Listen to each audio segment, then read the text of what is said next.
तो कल की मूवी में प्रभास कैरेक्टर ने लोगों में बहुत बड़ी कंफ्यूजन क्रिएट कर दी जब मूवी के क्लाइमेक्स में भैरवा के अंदर करण का कॉन्शियसनेस आ जाता है कुछ मिनटों के लिए। तो प्रभास का कैरेक्टर भैरवा है या करण? तो चलिए इसी को एनालाइज करते हैं। तो पहली थ्योरी के अकॉर्डिंग प्रभास का कैरेक्टर करण का पुनर्जन्म है, लेकिन कैसे? तो चलिए पहली डिटेल पर बात करते हैं। जिन लोगों ने मूवी देखी है उन्हें पता ही होगा कि प्रभास का कैरेक्टर यानी कि भैरवा भी करण की तरह बचपन में ही अनाथ हो जाता है। वही दूसरे पॉइंट की बात करूं तो करण को एडॉप्ट किया था किसी रथ चालक ने, और मूवी के अंदर भैरवा यानी कि प्रभास के कैरेक्टर को भी जो एडॉप्ट करता है यानी कि सलमान दुलकर का कैरेक्टर भी एक पायलट होता है। वहीं तीसरे पॉइंट की बात करूं तो करण की तरह भैरवा भी कंगाल होता है, मतलब उसके पास कुछ भी नहीं होता है खोने के लिए। चौथा रीजन, गलत सही को छोड़ के खुद की इज्जत करने वाली साइड से लड़ता है करण महाभारत के अंदर, और मूवी के अंदर भी भैरवा को भी लगता है कि कॉम्प्लेक्स पहुंच जाने पर सब उसकी इज्जत करेंगे, इसलिए वो कॉम्प्लेक्स पहुंचने के लिए कॉम्प्लेक्स वाले की साइड से लड़ता है। पांचवा रीजन, महाभारत के अंदर करण कवच कुंडल पहन के रखता है हमेशा, उसी की तरह कल की मूवी के अंदर भी भैरवा का कैरेक्टर एक सूट पहन के रखता है पूरी मूवी के दौरान। और कुछ लोगों का मानना भी है कि कल की मूवी के अंदर बुच्ची भी भैरवा का कवच के रूप में काम करता है। आखिरी में हम देख सकते हैं जब वो ट्रांसफॉर्मर यानी कि डॉगी का रूप ले लेता है और भैरवा उसके अंदर होता है। वहीं छठे रीजन की बात करें तो ऐसे रूमर्स आ रहे हैं कि सलमान दुलकर का कैरेक्टर परशुराम का कैरेक्टर होने वाला है,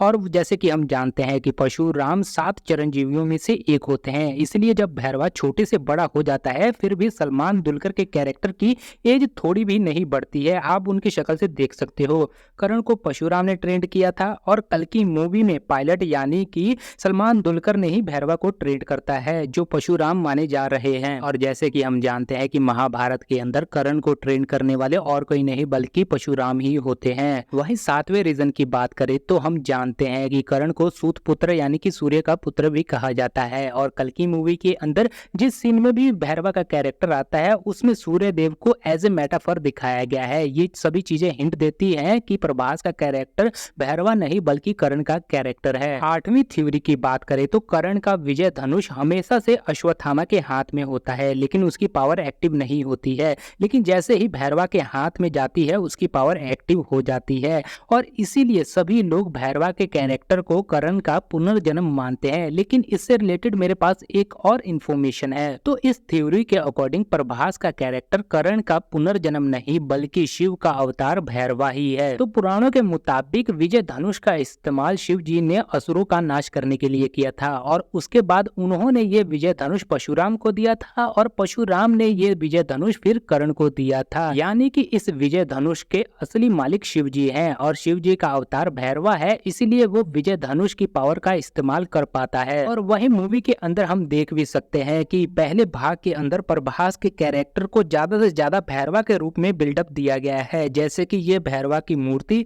और वहीं उसे काशी का रक्षक भी कहा जाना। और मैं अपनी आखिरी थ्योरी की बात करूं तो इस छड़ी की हेल्प से भैरवा के शरीर में करण की सिर्फ आत्मा ही आती है। जैसे कि हम जानते हैं कि अश्वत्थामा ने महाभारत के युद्ध के दौरान ब्रह्मास्त्र को एक गर्भवती महिला पर चला दिया था, जिसके बाद श्री कृष्ण ने उन्हें श्राप दे दिया था, और मूवी के डायरेक्टर ने अश्वत्थामा को एक गर्भवती महिला की रक्षा करवा के उनके पापों का प्रायश्चित करने का मौका दिया है। इसी तरह फिल्मी लिबर्टी लेते हुए मूवी के डायरेक्टर ने करण के साथ भी किया है। तो जैसे कि भारी सभा के अंदर द्रौपदी को बालों से पकड़कर घसीटा जा रहा था, तो इस सभा में करण भी मौजूद था, लेकिन उसने कुछ नहीं किया था, जिसके चलते वो भी पाप का भागीदार बन गया था।